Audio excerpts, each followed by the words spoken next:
जय भीम सगळ्यांना. आज म्हटलं मटण आणू, तर आज आहे एकादशी. मागच्या रविवारी झाली संकष्टी चतुर्थी आणि आता उद्या आला सोमवार. मग लागला आपला श्रावण महिना. श्रावण महिनाभर काही खायचं नाही. बघायला बसलं ना, महिनाभर काही ना काही चालूच असते. मग खायचं कधी? आठवड्यातून एक रविवार नशीब असतो मटण खायला.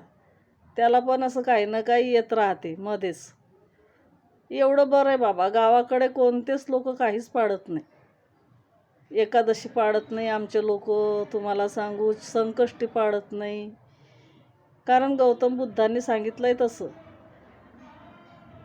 खायाने काही होत नाही. उपास तापास करून उगाच तुमच्या शरीराला त्रास करून घेऊ नका. शरीराला त्रास देऊन काही होत नाही. उपास करून काय होणार आहे?